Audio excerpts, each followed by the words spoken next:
Hey there, Adrian over the Sampleist here, and today we're taking a look at a very interesting piano library from String Audio. Pianism is a sample library instrument for Steinberg's HALion and comes with 120 inspiring presets and 67 versatile impulse responses to play with. It also has a powerful scripted randomize engine for infinite possibilities in sound design. Using String Audio's unique mood selection feature, you are sure to find the right sound for your project, with a little twist, and we'll come to that twist later on.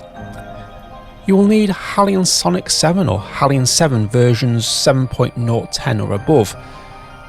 A little quick word for those less familiar with Steinberg's HALion series.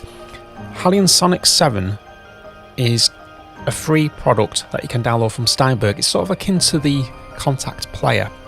Whereas HALion 7 is a full-fat version that is sold separately by Steinberg. That's sort of like akin to the Contact itself. Taking up 5 GB of disk space, Pianism is currently priced at $119. Let's take a listen to what this library has to offer. There's a lot of patches and sounds to go through in this library. I'm not going to go through every single one, so what I'm going to do is just sort of demonstrate some of the presets on the right here. And you can see from the writing exactly what these types of styles are actually going to be. And it also tells you exactly what the mod wheel does. It says mod wheel and it'll tell you what layer is being affected. So without further ado, we'll go through some of these patches.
Let's now take a deeper dive into this library. The engine is composed of up to 7 layers, and you can mute each one that you don't want to use in the sound. We have the main layer in the middle, and either side of this we have the sound design layers, and then framing these we have a sub layer and a noise layer. Now the main layer here is your basic piano sound, so turn that up. Does help if I solo it rather than mute it.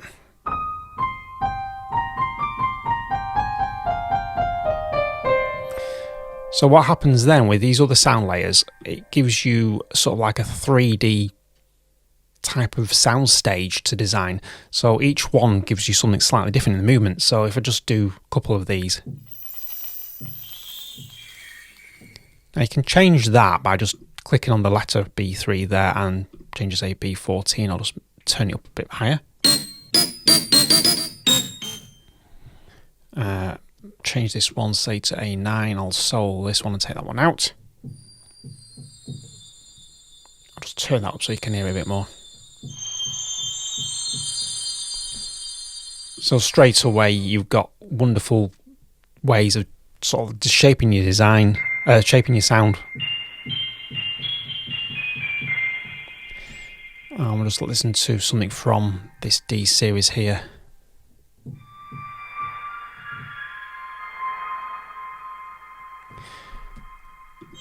This sub-layer down here, this adds deep undertones drawing from String Audio's analog synth collection, which has been run through some tube EQs and preamps. The noise layer this side here provides those intricate sort of sounds you get from when you play a piano, sort of like when the keys hit the piano bed or the hammers hitting the strings. These are all round robin, so you can guarantee that no two consecutive notes will sound exactly the same. So if I just solo this and just turn this one up, and then move that one up, and you get this. So you get the idea of how the sound, so like the key hitting the release. So it adds a bit more to the sound. So you can shape your sound quite nicely here. Now this brings us to the really fun part of this library for me. If you click on this little button between the question mark and Pianism here, you get some lovely settings for random preferences. And these allow you to choose which parts of the library get randomized when I press this magic question mark button.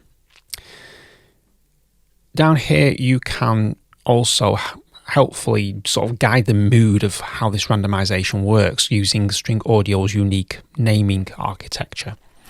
So black tends to be a darker tone. Your white is sort of like a more hopeful tone and a bit brighter, whereas grey is sort of in between the black and the white. Handily, you don't have to remember this because when your hand sort of hover over, you get the tooltips that tell you exactly what each one does. So let's just have a quick bit of fun with this. Let's go for something hopeful and just randomize.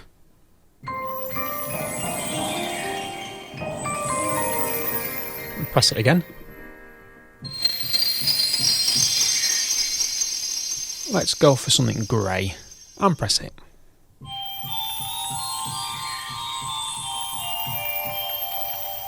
So you get the idea. We'll just do one black one here.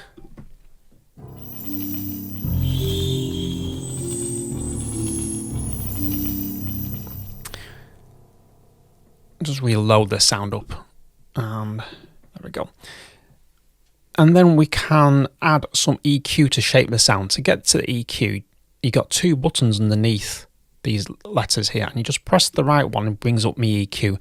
And this is per channel. So I've got an EQ on this one, a different EQ on there, different EQ on there, etc, etc, etc. However, there is no EQ on the sub and noise. Oh, there is on the noise, but there isn't on the sub, sorry. There is an EQ on the noise layer, but there isn't one on the sub layer. Each layer has its own ADSR envelope as well, so you can shape your sound even further, just to show you that the curves are different on each one here. There isn't an ADSR for the noise, I would think that's quite obvious as to why that is. We also have a convolution reverb.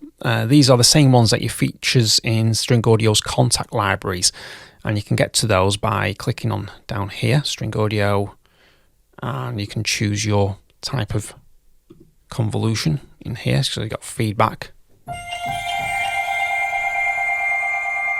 Let's do another one. Let's go for colours.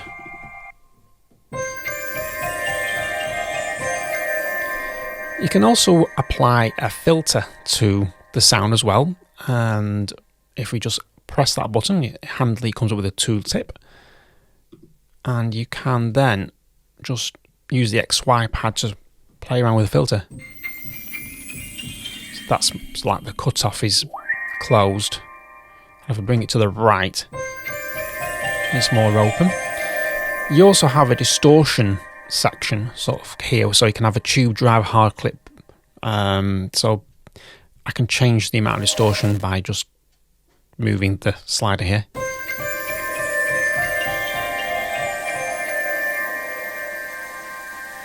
So it adds a bit of grit to your sound quite quickly and easily. Then we have the flanger. We have a flanger up here, and this just is your normal flanger.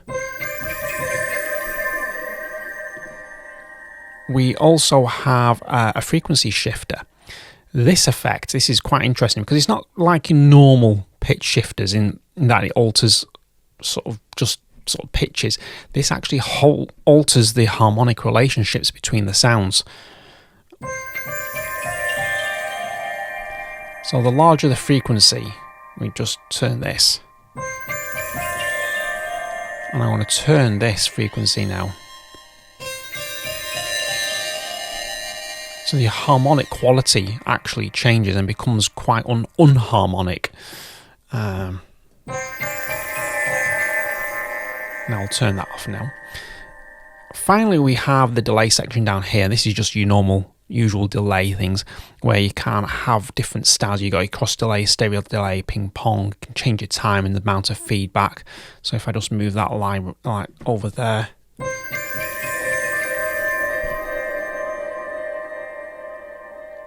So that's basically what you can do with this library. Very, very easy to design your own sounds, and every time I hit that randomize button, it gives me a fresh idea for sort of a track or something, which is really good. So let's hear how this sounds in a musical context.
So that's a little taster of a piece of music that I put together using the presets from this library.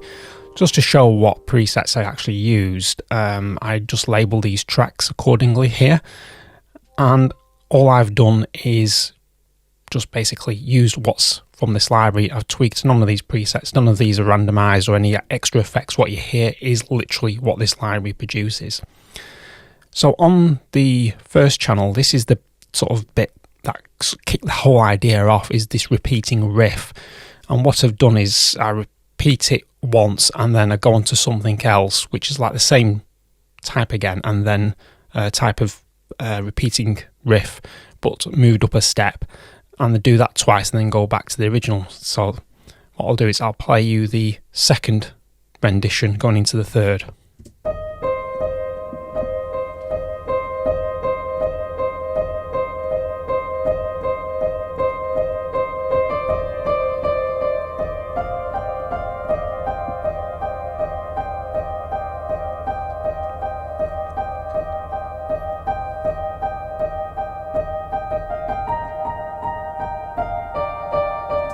And then we just go back into that original riff. Now, on its own, it's okay, but there's sort of like lacks a little bit of depth. So what I did, I brought in this track called Blue Ice just to give some pounding bass notes to this.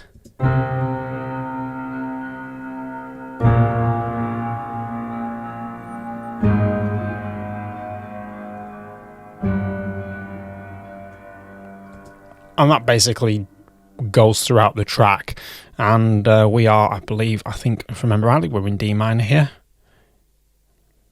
Go back to the beginning. No, we're actually in C minor for a change. So we're in C minor on this particular track. And to help with the bass definition, we bring this Infinite Stars in.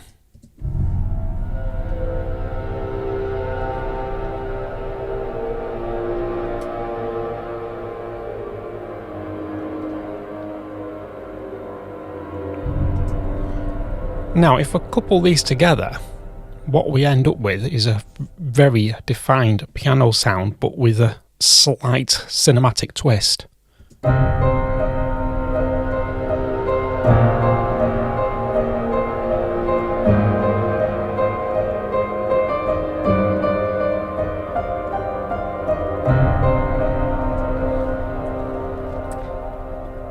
As we go along, we needed a bit of melody. So we bring this Astral Winds track in and we get this.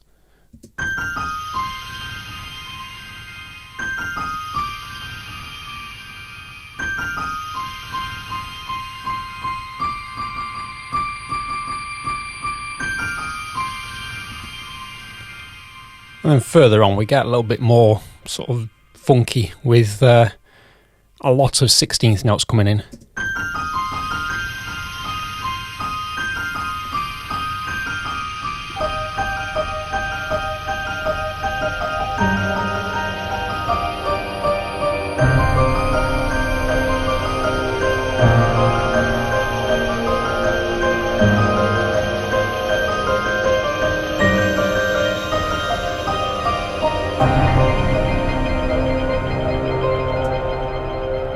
And then, just to add some interest, we bring in this pulsing light, which is like a arpeggiated piano.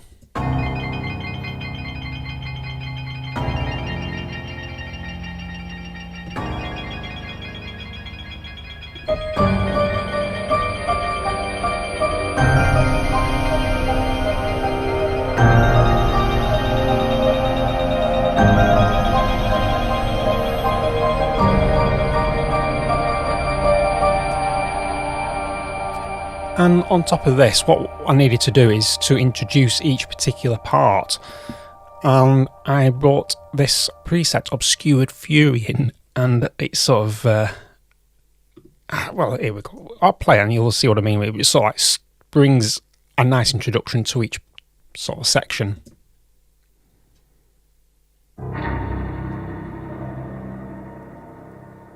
It's like a reversed piano with a bit of impact. So what we get when we move into that particular section, we get this.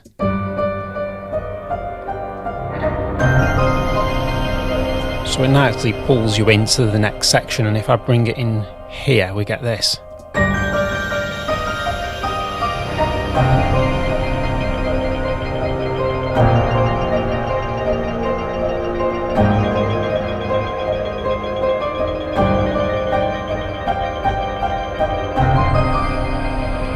So there we go, that's what it sounds like in a musical context. There are plenty of piano sample libraries out there, however this one has its own sound and vibe. The longer I played with the library, the more I got sucked into the many varied soundscapes that this instrument can create. The randomised feature is really well scripted and always provides a usable sound. You may find that you'll be using this feature and saving off each of these sort of like sounds you create for various projects. I know that's what I was trying to do as well when I was reviewing this library, so some of the outcomes you make sort of make you think twice on how the sound has been created from just the samples provided. It sort of like sounds like there's more going on there. It is really that good. I'm sure we all have sort of like lots of piano libraries, but I do believe that you can never have too many, as each library always brings its own character to your sort of collection, and this is no different. I would seriously recommend you take a look and listen to this instrument. When I was playing through the presets, each one helped spark an idea, like I said before, with the randomised feature or just the presets itself. No matter how small that idea was, it was like an automatic spark. I could play with this all day, and to be honest, I almost did if it wasn't for having to get this review done. We would like to thank String Audio for sending across Pianism for us to review. It is very much appreciated, and you, dear viewers, I hope you enjoy this little journey, and if you haven't done so already, please consider subscribing to the channel and visit thesampleist.com to see what we're all about.